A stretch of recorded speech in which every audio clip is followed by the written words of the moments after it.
Olá, amigos navegantes. Mais uma vez estamos aqui reunidos para dar as dicas aí do Enfio para você que vai fazer as provas do Enem. Sou o professor Takata e vou dar algumas pequenas dicas para as matérias de ciências humanas.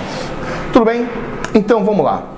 As questões de ciências humanas geralmente tem que te localizar.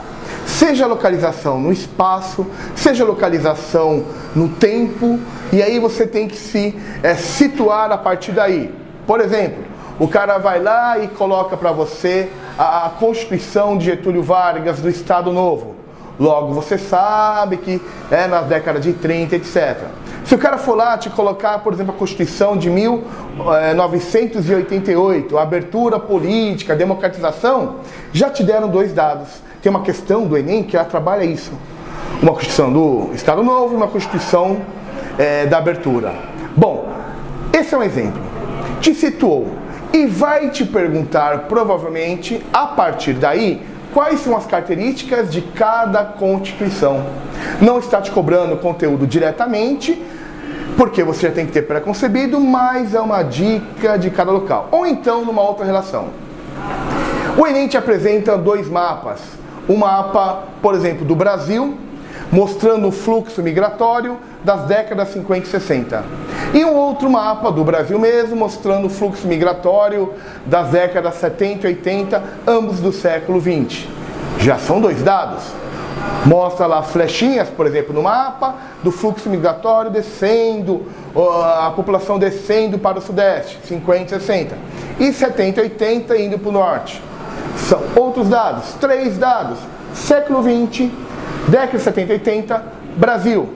E aí você se situa historicamente, geograficamente e vai conseguir o maior número de sucesso na sua prova. Além disso, a dica é, quando aparecer um texto, um fragmento de um documento histórico, você deve inicialmente tentar se situar no fato histórico. Por exemplo, aparece uma carta de Pero Vaz de Caminha.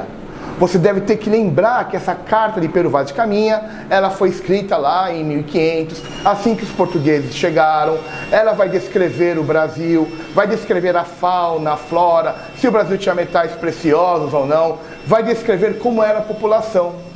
Dentro disso vão te perguntar ou sobre a carta ou sobre o contexto da colonização, do início da colonização do Brasil. Fique atento, não deu para entender? A carta vai dividindo. Então todo documento que vai ser apresentado, você tem que dividir e já marca lá na prova. Relaciona historicamente. Ah, esse fragmento está falando aqui, ó, carta de Pero Vaz de Caminha. Eles não lavam e não criam.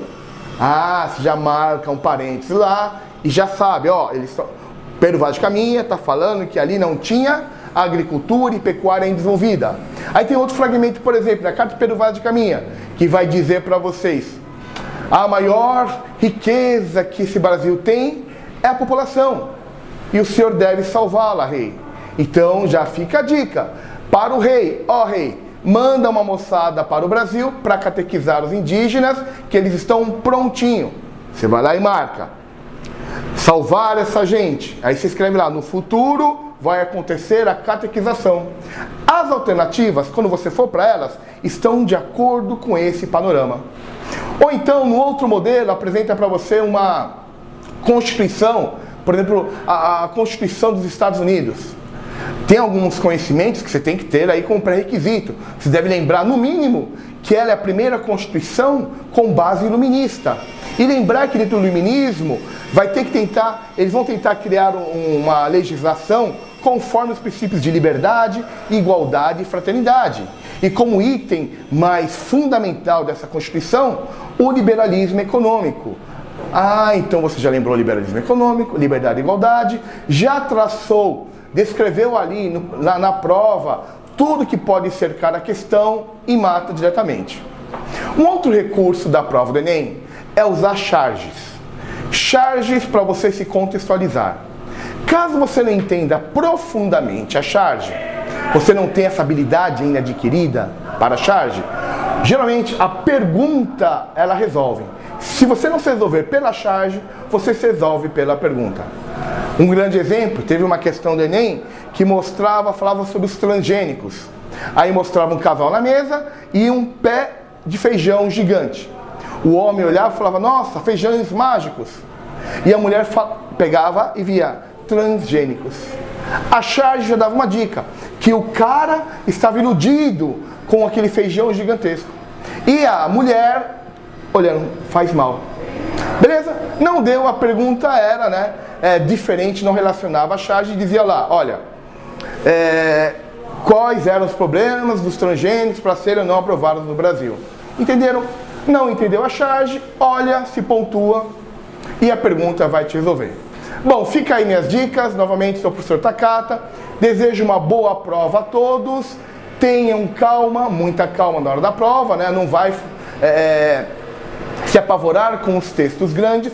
Não fique muito tempo num texto grande. Se o texto é gigantesco, você pula para a próxima questão e deixa aquela carga de texto para o final. Um abraço e até mais.